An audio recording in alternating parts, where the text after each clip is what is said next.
Dr. Fitzgerald, thanks for joining us. Thanks for the opportunity. When you look at the success we've had so far in Newfoundland and Labrador, especially when you look at the rising case numbers in the rest of the country, how much of that is thanks to the geography we have, the fact that we are relatively remote, and how much of that is thanks to the health measures that we brought in? So we certainly can't discount that our geography does contribute to our favourable position. I think we don't have a whole lot of points of entry into the province. Part of our province is an island. Part of our province is a little more remote. So that certainly does impact the amount of travel that's coming here to the island. And we know our biggest risk is importation. So if you don't have as much travel, certainly that's going to reduce that risk. But in addition to that, having the travel restrictions as well as the quarantine measures that we have in place has certainly made a difference with regard to making sure that we're able to keep our caseload as low as possible. Along with the benefits that we've seen from these measures, there are also costs, and different people end up bearing the brunt of these or not. For example, if you've got someone who doesn't routinely travel and their family is close by, the travel restrictions may not have any effect on them. But then on the other side, you've got folks like rotational workers that are traveling back and forth, quarantining very often. A lot of them are frustrated. They're frustrated by the fact that they are having to bear the brunt of these measures in order to keep other people safe. How do you respond to that frustration that they've been disproportionately affected by these measures? Yeah, there's no doubt that we can certainly appreciate the frustration that rotational workers in particular feel about this. We've tried as best we can to try to balance that, the risk along with the risk to the population, along with the risk to the workers, and that has been something that we've tried to pay, quite a bit of attention to, but that's public health, that's what we have to do all the time, is try to balance. When we're looking at the population as a whole, we have to try to balance the risks of our measures with the benefits of them, and try to reach that, try to reach the best control that we can with the least impact on as many people as possible. So. They look at, for example, though, places like PEI where their isolation can end a whole lot earlier because they're doing testing almost immediately, and then another one after a week, and then another one later on. Why can't we be more, aggressive in trying to find creative ways to be able to allow more travel without increasing that risk? So when we're looking at testing, it's easy to talk about, it's a lot harder to do. And, PEI is a smaller province, and so logistically it's a little bit easier for them to do it.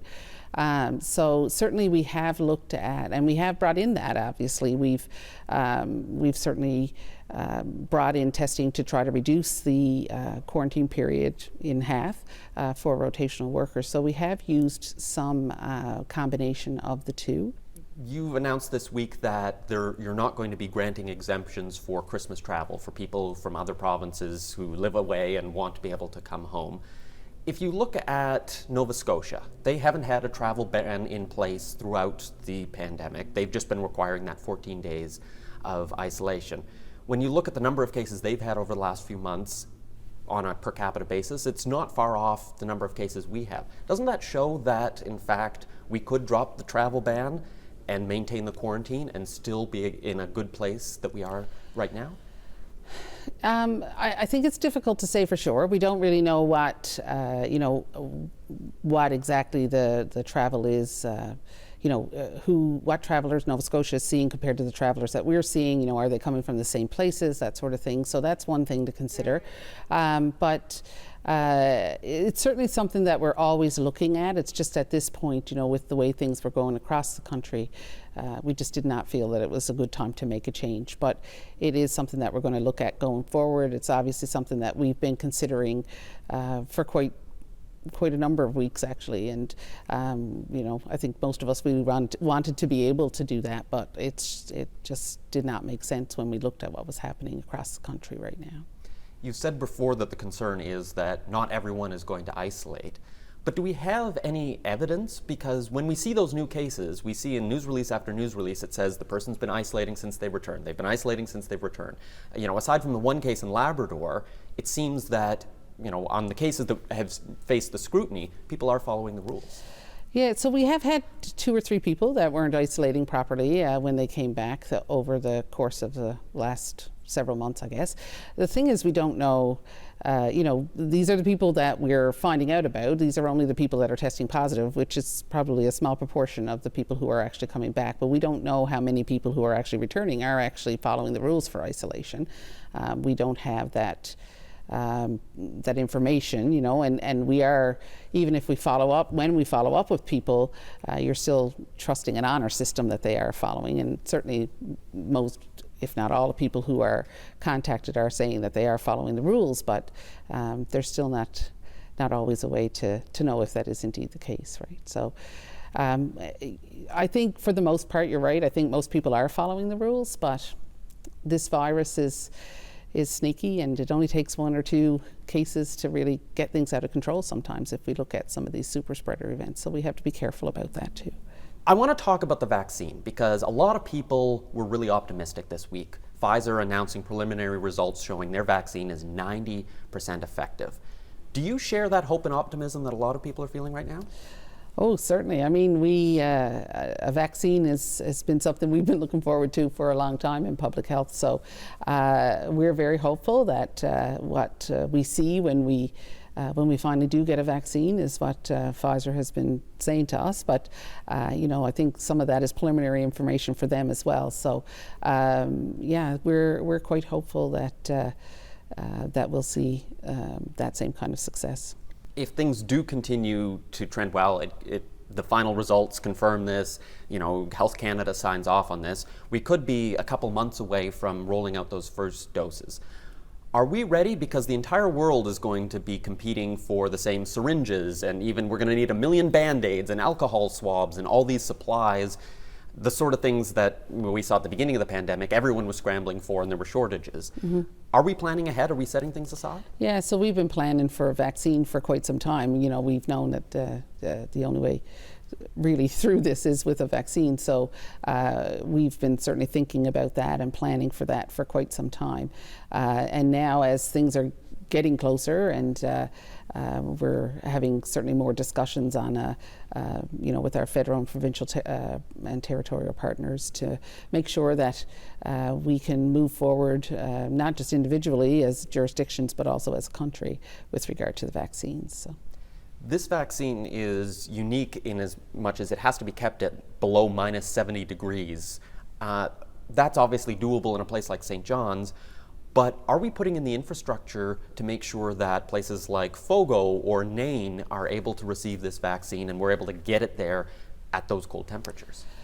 So with the vaccine, we have to consider what's the best way to do that. And the other thing is that, it's because the vaccine is going to be coming in allotments and, we're not going to have 520,000 doses of vaccine right off the bat.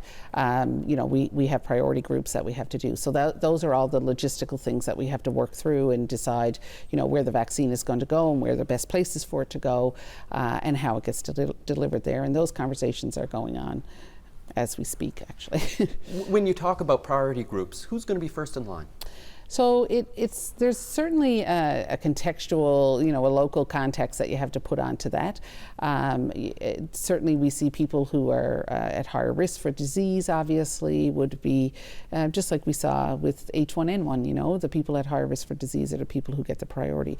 People who are living in congregate living situations, those sorts of vulnerable groups are certainly the people that you want to target first.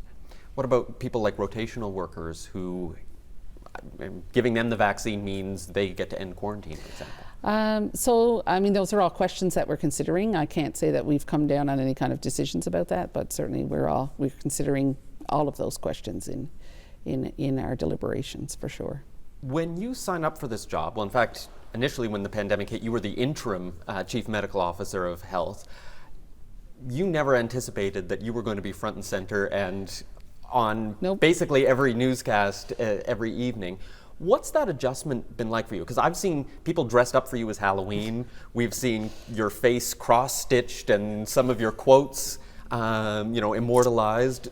What's that been like? It's a bit surreal, I think. The joke in our division at work is that when we introduced the public health legislation a little over a year ago, some people didn't know the difference between the chief medical officer of health and the chief medical examiner's office, and now this year I'm a Halloween costume. So it is a bit surreal that this has happened. I do like anonymity. It was nice to not be noticed when you walk down the street, but I guess people have been very kind, though, for the most part, almost the whole part. People have been actually very kind, and so it has been nice to know that people are generally supportive of what we're doing and the work that we're doing. So it is an adjustment. There's no doubt about that. What are those conversations like? Because I'm sure people must come up to you in the grocery store as you're just, you've got a few hours to yourself to try and get... Oh, I'm not going for groceries if I got a few hours for myself. But people most of the time just come up and we want to say thank you, really, just to thank everything that we're doing, and to say that they feel we're in a good spot and that they're supportive of what we've been doing. For the most part, just really kind. When this pandemic started, the one good thing was the weather was improving. People were able to get outside, be able to interact with friends and family in a safer outside environment. Now, unfortunately, the weather's getting worse. At the same time, the pandemic's getting worse, at least in other parts of the country. What's this winter going to look like? So I think for most of us, we have to realize that as we move back indoors, it is important for us to keep our number of contacts low.